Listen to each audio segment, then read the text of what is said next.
Hello friends, हम बहुत ज़्यादा खुश होते हैं और ज़्यादा दुखी होते हैं तब हमारी आंखों से आंसू क्यों निकलने लगते हैं। क्या आपने कभी सोचा है?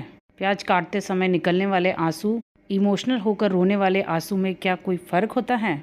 और क्यों रोने के बाद हमें हमेशा हल्का और शांत महसूस होता है?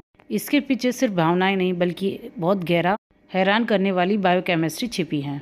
हम ये मानते हैं कि आंसू सिर्फ पानी है। अगर ऐसा होता तो वह हमारी आंखों से भाप बनकर उड़ जाते। एक्चुअली हमारी आंखों में आंसू बनाने वाली एक फैक्ट्री जिसे लैक्रिमल ग्लैंड कहते हैं होती है, जो सिर्फ एक नहीं बल्कि 3 अलग अलग तरीके आंसू बनाती हैं। पहला बेसल टीयर, जो आपकी आंखों में एक पतली लहर बनाती है जो आंख को सूखने से बचाती है। दूसरा रिफ्लेक्स टीयर, जो धूल और प्याज के धोने जैसी बारीक चीज़ों को धोकर बाहर निकाल देती है।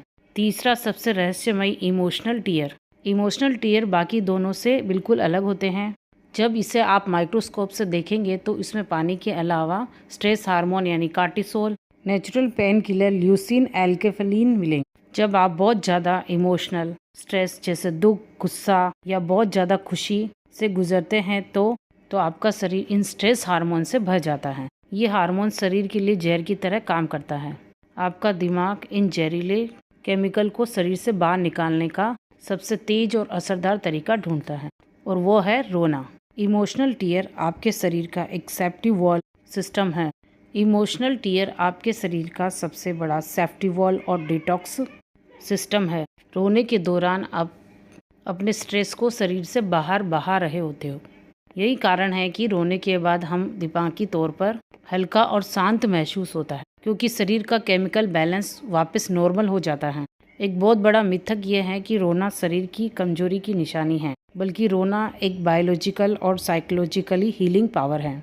जो इंसान अपनी भावनाओं को रो कर बाहर निकाल देता है वह दिमागी और शारीरिक रूप से ज़्यादा हेल्दी रहता है। तो अगली बार जब आपको रोना आए तो आप रोकिएगा मत। याद रखें कि ये आपको आपके शरीर को हील कर रहा है।